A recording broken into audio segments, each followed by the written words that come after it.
भारत माता की, भारत माता की, भारत माता की, विषहरा माता की, मां उग्रतारा स्थान, बाबा सिंहेश्वर स्थान, महादेव और बाबा कारू खिरहरी स्थान के यही पावन धरती पर हम सबके प्रणाम करे छी।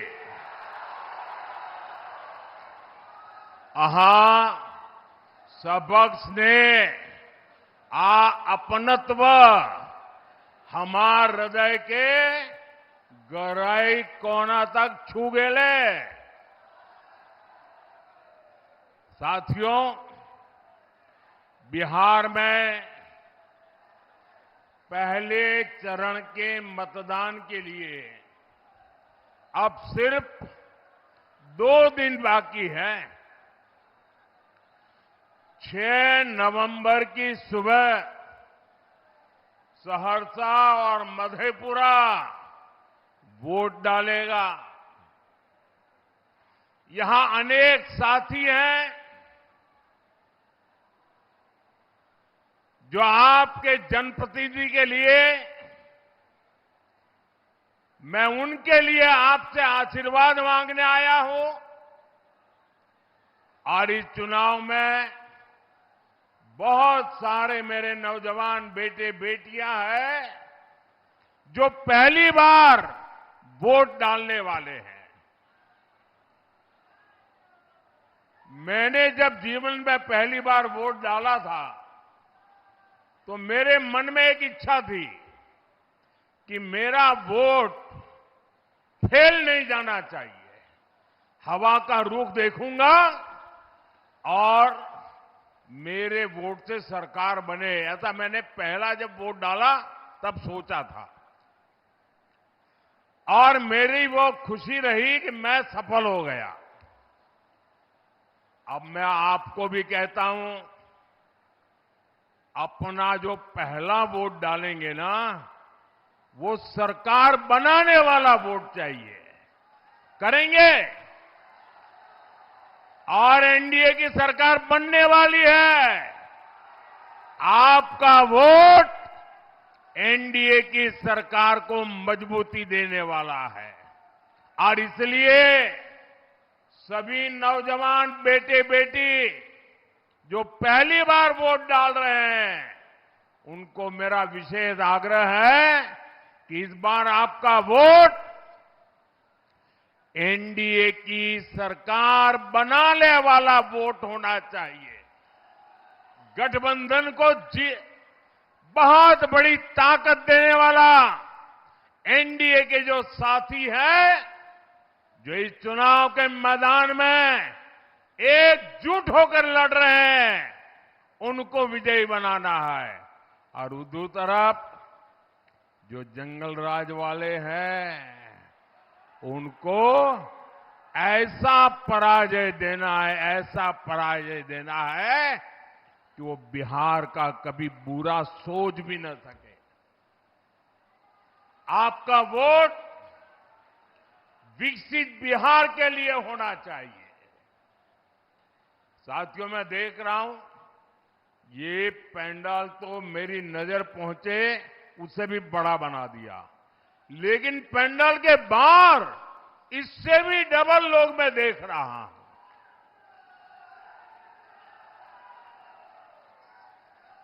साथियों, ये दृश्य ये साफ साफ दिखा रहा है कि एनडीए की सरकार फिर एक बार बनने जा रही है। विकास की राह और मजबूत होने वाली है।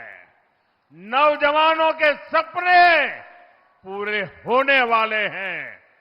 माताओं बहनों की सुरक्षा की गारंटी पक्की हो रही है। भाइयों बहनों, साथियों, बिहार का युवा बिहार में काम करे,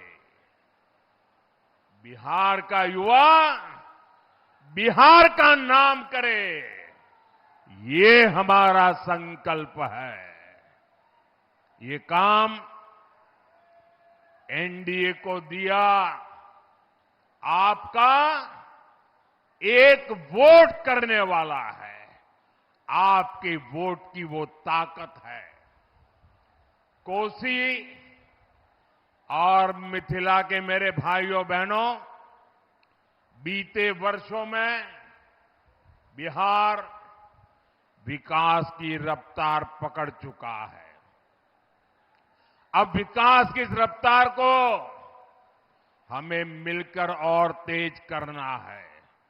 इसलिए फिर एक बार एनडीए सरकार, फिर एक बार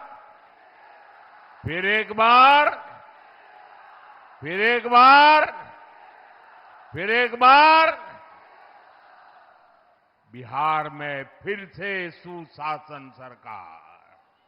साथियों, बिहार की पहचान ज्ञान से भी है और नारी सम्मान से भी है। बिहार हमेशा से ही नारी शक्ति का सशक्त स्थान रहा है। माता सीता हो, देवी भारती हो, विदुषी गार्गी हो, ऐसे अनगिनत महिलाएं, माताएं हमारी प्रेरणाएं हैं। साथियों, नारी सशक्तिकरण की इस प्रेरक भूमि से मैं आज पूरे देश को महिला क्रिकेट विश्व कप की विजय पर बहुत बहुत बधाई देता हूं। कल मुंबई में भारत की बेटियों ने इतिहास रच दिया है। भारत ने पहली बार महिला क्रिकेट विश्व कप जीता है। पूरे 25 साल बाद दुनिया को नया विश्व विजेता मिला है और ये गौरव भारत की बेटियों ने पूरे देश को दिया है। आइए जोरदार ताली बजा करके हमारी इन बेटियों का हम सम्मान करें, उनका गौरव करें। साथियों, ये विजय सिर्फ खेल के मैदान तक ही सीमित नहीं है। ये भारत की बेटियों के नए आत्मविश्वास का भी प्रतीक है।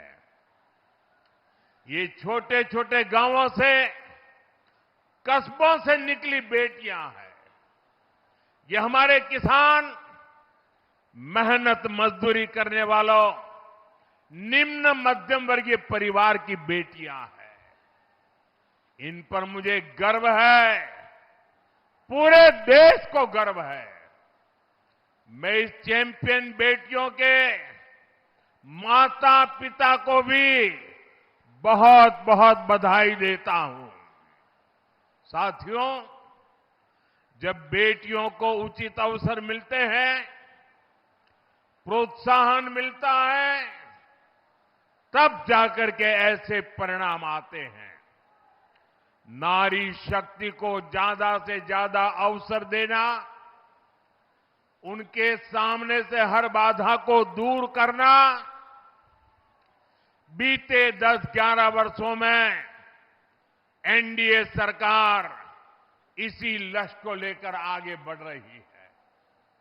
आज आप देखिए, हमारी बेटियां हर मोर्चे, हर मैदान में नई बुलंदियां छू रही है। आज हमारी बेटियां फाइटर जेट उड़ा रही है, सीमा पर युद्ध पोत पर देश की रक्षा कर रही है, क्योंकि हमने सेनाओं में बेटियों के लिए नए अवसर बनाए।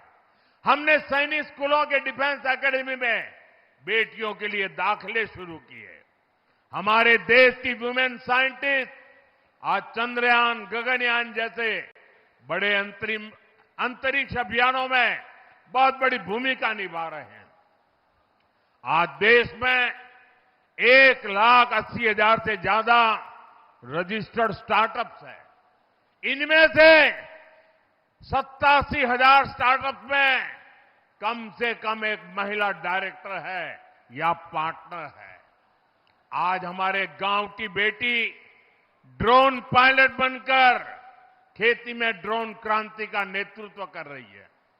डिजिटल बैंकिंग की क्रांति हो या फिर बीमा क्रांति, हमारी बेटियां देश को रास्ता दिखा रही है। जो कभी बेटी बचाओ बेटी पढ़ाओ अभियान का मजाक उड़ाते थे, आज वो भी सोच रहे होंगे तो उन्होंने देश की बेटियों को कितना अपमान किया है। साथियों, नारी का सम्मान बढ़ाना, नारी की गरिमा की रक्षा, उनके जीवन की मुश्किलें कम करना, उन्हें रोजगार, स्वरोजगार के अवसर उपलब्ध कराना हमारी सरकार की सर्वोच्च प्राथमिकता रही है। करोड़ों शौचालय बनाकर, करोड़ों घरों में नल से जल पहुंचाकर, उज्ज्वला का गैस कनेक्शन देकर, आयुष्मान भारत के तहत 5 लाख रुपए तक के मुफ्त इलाज की सुविधा देकर, गर्भवती महिलाओं के खाते में सीधे पैसे भेजकर, गर्भवती महिलाओं की छुट्टी बढ़ाकर हमारी सरकार ने महिलाओं की अनेक चिंताओं, अनेक मुसीबतों को कम करने का काम किया है। साथियों, हमारे यहां महिलाओं के नाम पर पहले कोई संपत्ति भी नहीं हुआ करती थी। हमारी सरकार ने 4 करोड़ पीएम आवास बनाए तो पक्का किया कि ज्यादातर घर महिलाओं के नाम हो। आज मुद्रा लोन के तहत जो लाखों करोड़ रुपए दिए जा रहे हैं, उसमें से करीब 70% लोन हमारी बेटियों ने ही लिया है। बिहार के जीविका दीदी अभियान की भी आज देश में चर्चा होती है। साथियों, नारी सशक्तिकरण के हमारे अभियान को बिहार में मुख्यमंत्री महिला रोजगार योजना से भी बहुत बल मिला है। इस योजना को लेकर बिहार की बहनों में बहुत उत्साह दिख रहा है। बिहार की करीब 1,40,00,000 बहनों के खाते में 10-10 हजार रुपए पहुंच चुके हैं। एनडीए ने घोषणा की है कि फिर सरकार बनने के बाद इस योजना का और विस्तार किया जाएगा। लेकिन मैं बिहार की हर बहन बेटी से भी कहूंगा, सतर्क रहिए। ये जंगल राज वाले आपको दी जा रही ऐसी हर मदद को रोकना चाहते हैं। साथियों, आरजेडी हो या कांग्रेस, इनका विकास से दूर दूर तक का कोई नाता नहीं है। एनडीए की पहचान विकास से है और आरजेडी कांग्रेस की पहचान विनाश से है। मैं सहरसा की जनता के सामने 2 उदाहरण देता हूं। साथियों, कोसी महासेतु रेल पुल का शिलान्यास साल 2003 में पूर्व प्रधानमंत्री अटल बिहारी वाजपेयी जी ने किया था, 2003 में।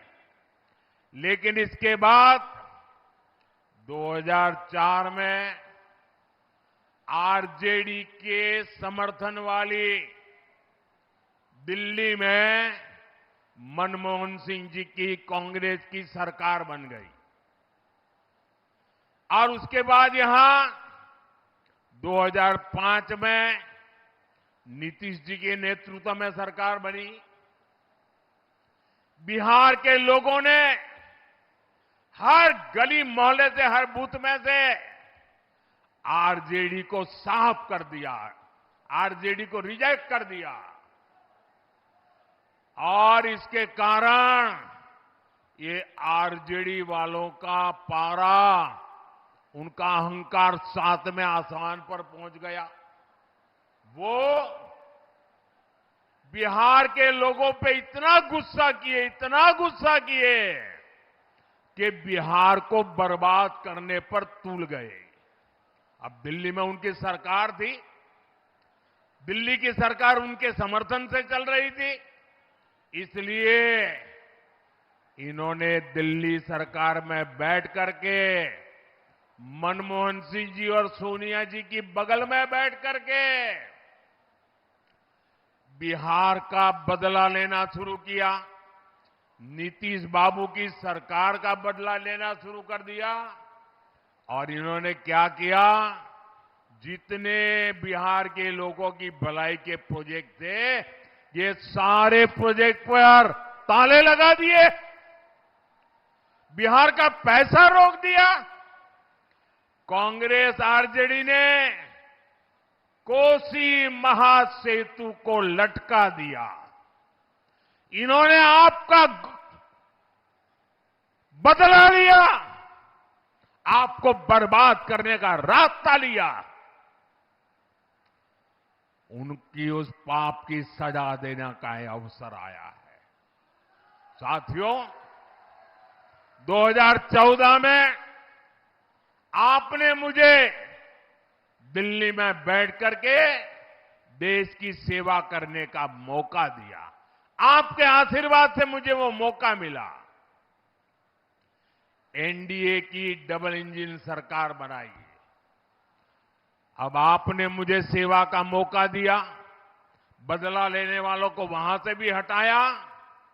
मैंने नए सिरे से इसकी फाइल मंगाई, नई तेजी से काम शुरू किया, कोसी महासेतु के लिए पैसे दिए, काम शुरू हुआ और आखिरकार साल 2020 में एनडीए सरकार ने बिहार को ये पुल बना करके सौंपा।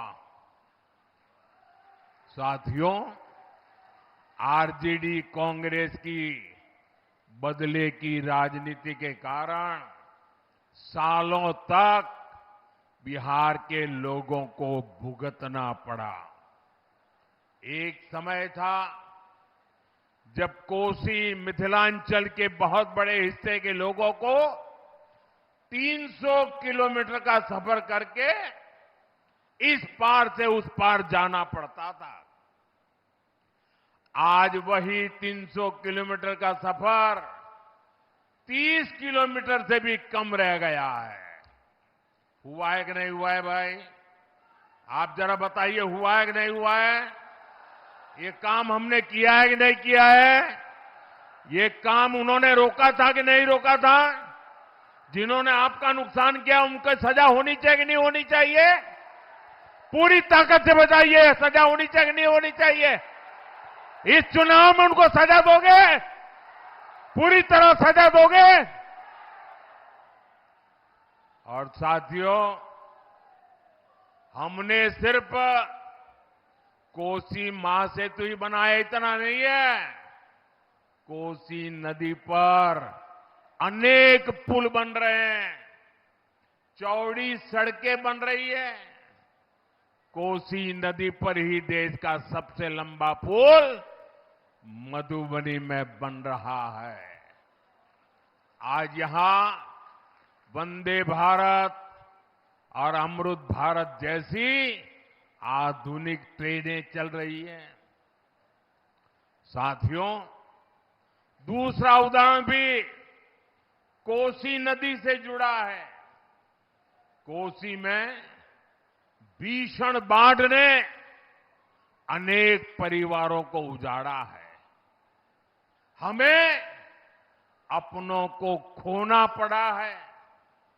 सहरसा हो, सुपौल हो, मधेपुरा हो या अररिया, हर साल बाढ़ आती थी, खेत बर्बाद हो जाते थे, लेकिन कांग्रेस हो या आरजेडी, इन्होंने सिर्फ वादे किए।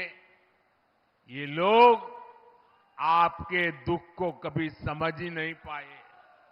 साथियों, एनडीए सरकार ने कोसी की बाढ़ से बचाव के लिए एक के बाद एक कई कदम उठाए हैं। हमने बाढ़ के कहर को रोकने के लिए 11,000 करोड़ रुपए से अधिक की योजनाएं बनाई है। 11,000 करोड़ रुपए।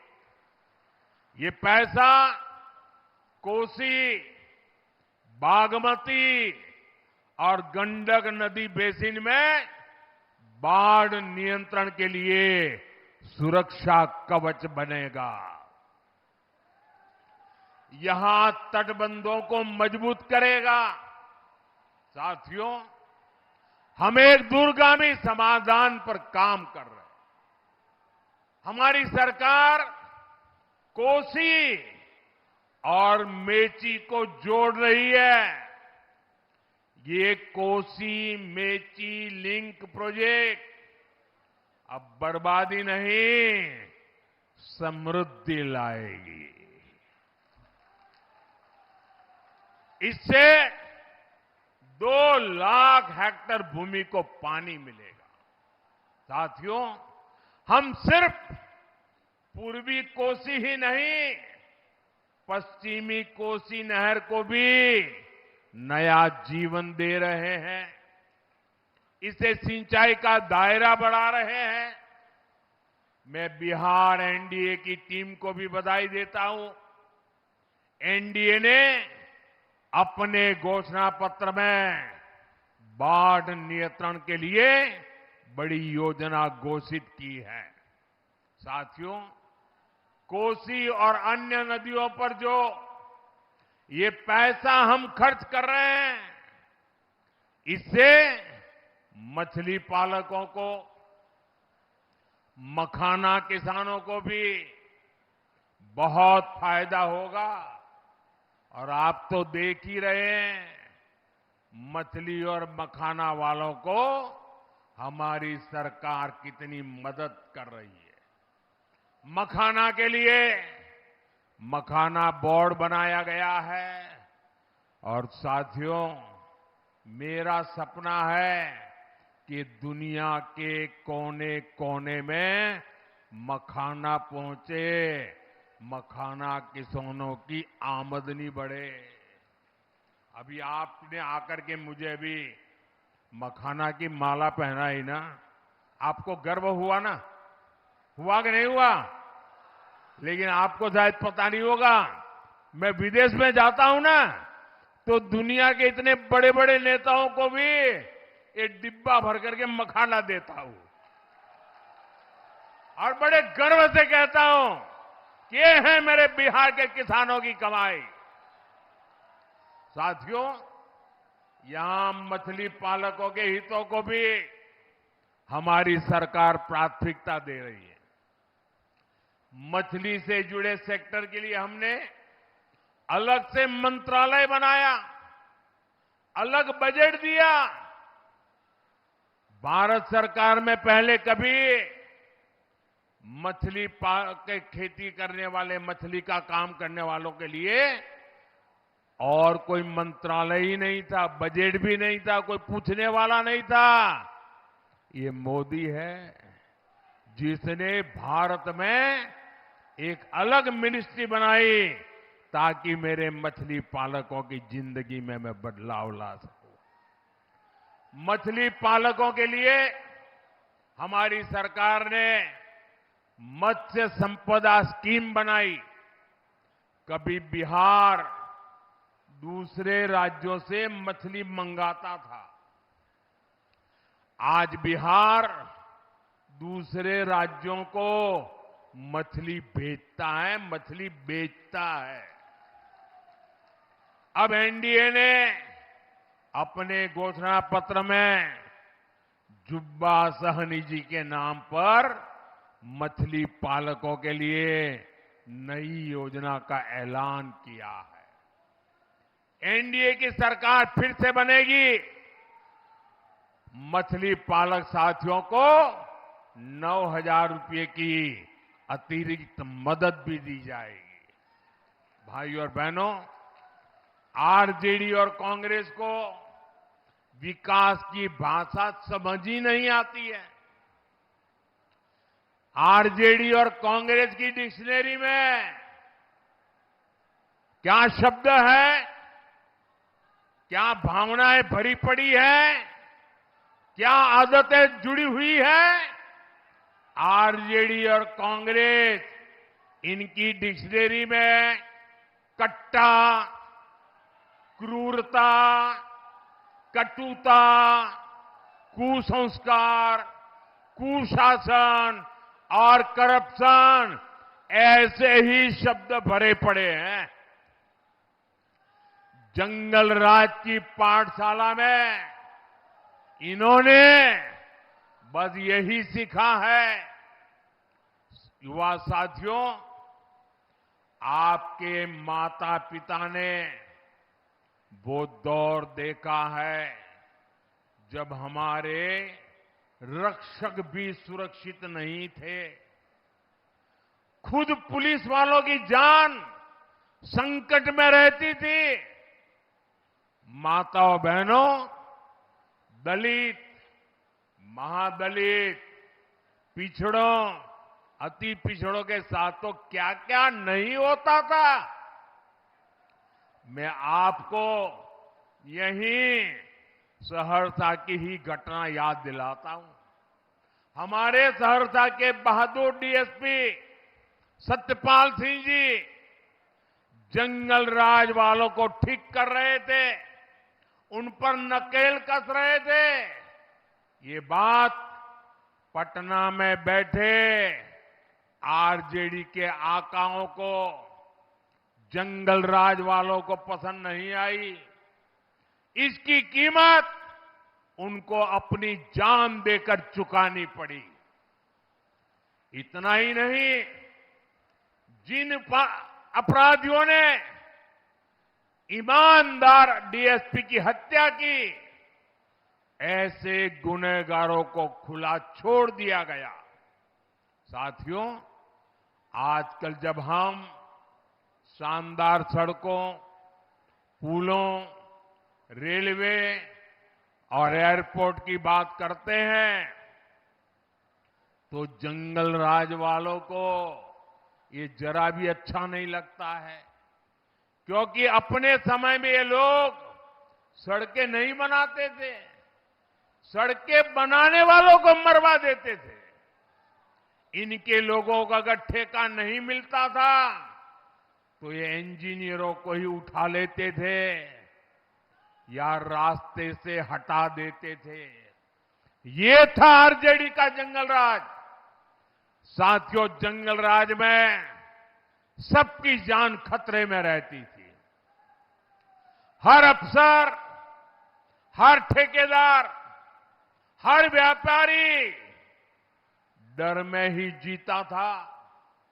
इसी का नतीजा था कि यहां विकास रुक गया था। मिलें, फैक्ट्रियां, सब कुछ बंद हो गया। सहरसा, मधेपुरा, सुपौल जैसे इलाके जहां कभी शिक्षा और श्रम की परंपरा थी, वहां अपराध और अपहरण की मंडियां लग गई। साथियों, नीतीश जी की सरकार ने जंगल राज को हटाकर बिहार को सुशासन में बदला। आज डबल इंजन सरकार कोसी, मिथिलांचल में उद्योगों का विस्तार कर रही है। मधेपुरा रेल फैक्ट्री आज मेक इन इंडिया का गौरव बन रही है। इस रेल फैक्ट्री का उद्घाटन 7 साल पहले हुआ था। हाल में ही यहां से भारतीय रेल को 500वां नंबर, 500वां इलेक्ट्रिक लोकोमोटिव अब रेल को मिल चुका है। साथियों, आज ये क्षेत्र इलेक्ट्रिक लोकोमोटिव दे रहा है। वो दिन दूर नहीं जब बिहार में इलेक्ट्रिक गाड़ियां बनेगी, मोबाइल फोन बनेंगे। मैं आपको विश्वास दिलाता हूं, बिहार मेक इन इंडिया का बहुत बड़ा केंद्र बनकर ही रहेगा। साथियों, कांग्रेस और आरजेडी के जो नामदार है, ये लोग जमीन से भी कटे हुए हैं। ये लोग भांति भांति के सपने भले देखते हो।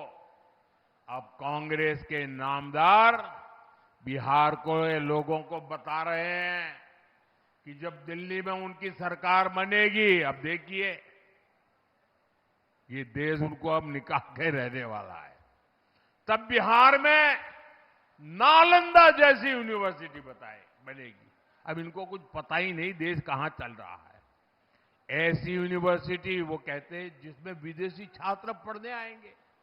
साथियों, झूठ बोलने की इनकी आदत बहुत पुरानी है। जब केंद्र में कांग्रेस और आरजेडी की सरकार 10 साल तक थी, ये लोग तब भी यही कहते थे कि नालंदा में विश्वविद्यालय बनाएंगे। केंद्र में 10 साल तक इन लोगों की सरकार रही, लेकिन उन्होंने कोई काम आगे नहीं बढ़ाया। ये लोग यूनिवर्सिटी के नाम पर सिर्फ 20 करोड़ रुपए देकर भूल गए। अरे 20 करोड़ रुपए तो गांव में स्कूल नहीं बन पाती है।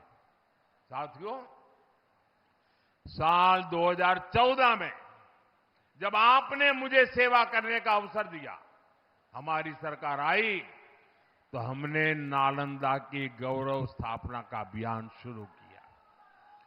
पूरे मन से, पूरे परिश्रम से हमने 10 साल में यूनिवर्सिटी को 2000 करोड़ से ज्यादा का बजट दिया। कितना? आंकड़ा याद रहेगा आपको? कितना? 2000 करोड़ रुपया। कितना? जरा पूरी ताकत से बताइए, हाथ रहना चाहिए। कितना? कितना? और उन्होंने कितना दिया था? 20 करोड़। 20 करोड़। कितना दिया था? कितना दिया था? हमने कितना दिया?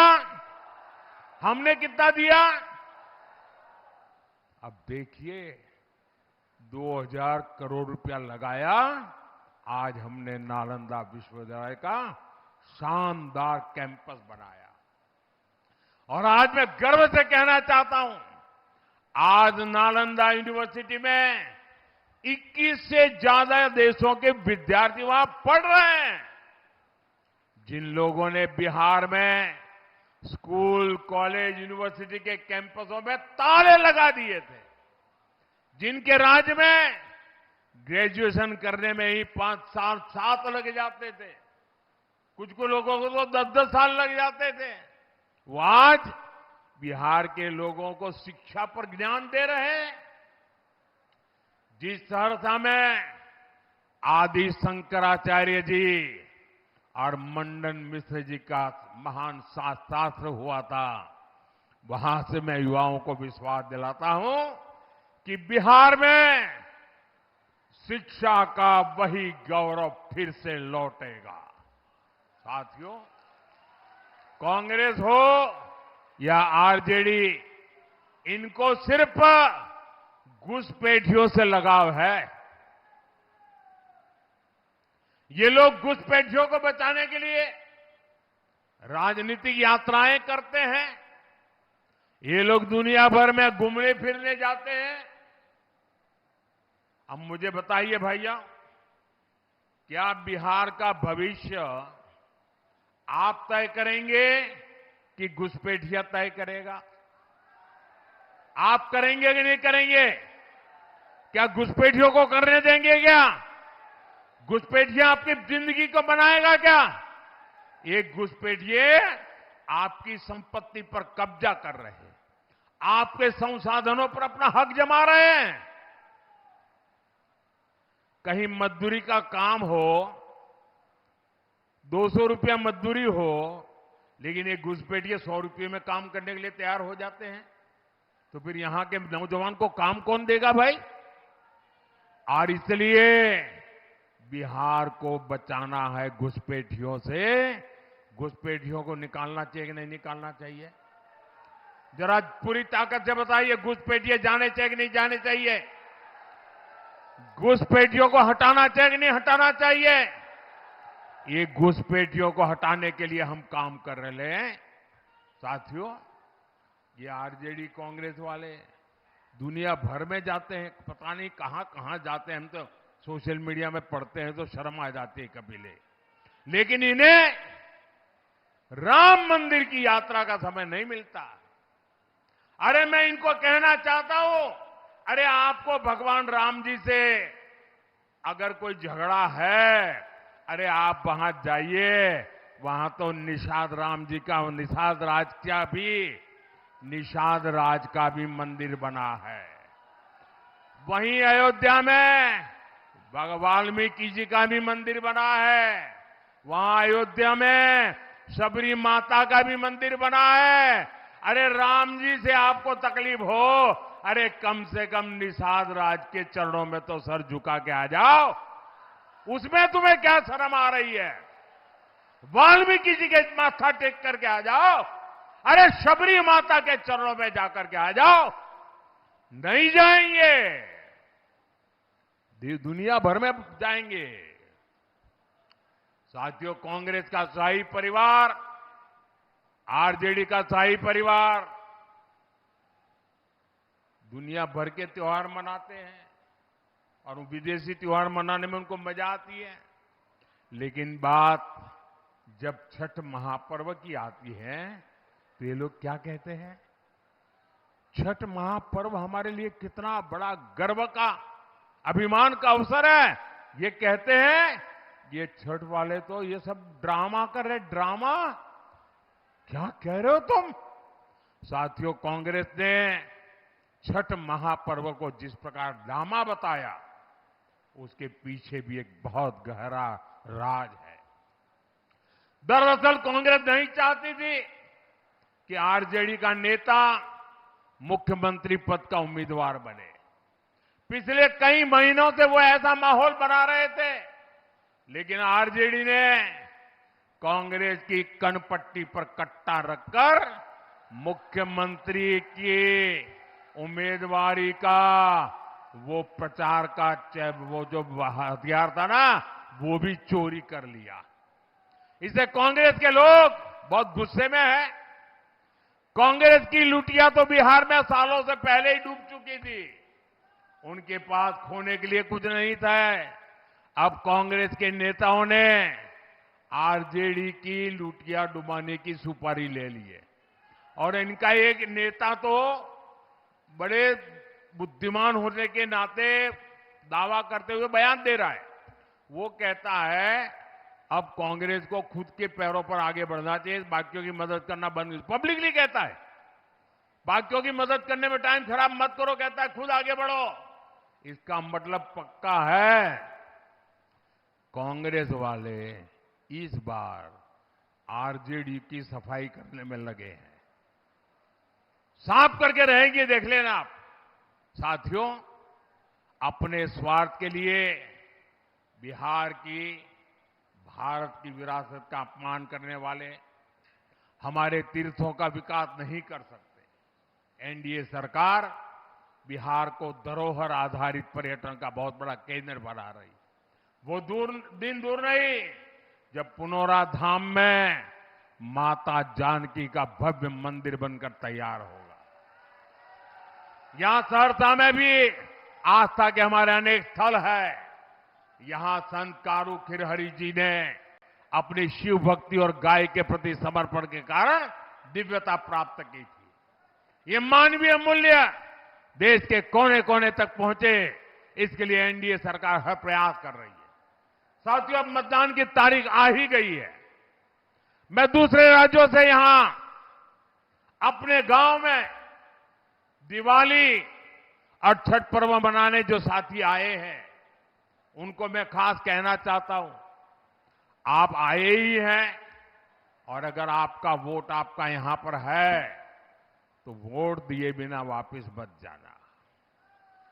यहां वोट देकर के ही जाना और हो सके तो सरकार के शपथ समारोह में आकर के ही जाना। आपका वोट विकसित बिहार बनाएगा। याद रखिए, पहले मतदान फिर जलपान, पहले मतदान फिर।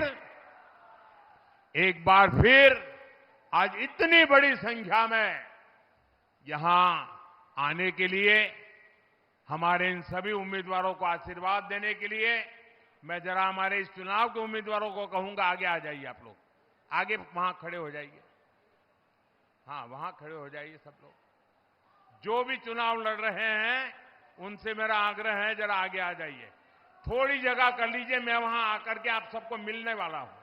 थोड़ी आगे जगह कर दीजिए, मैं आ रहा हूं आपके पास। हाँ, सब खड़े हो जाइए। यहां आप सबके आशीर्वाद मेरे इन सभी साथियों के ऊपर रहे, ताकि बिहार को नई ऊंचाई पर ले जाने का मेरा जो सपना है वो मैं पूरा कर सकूं।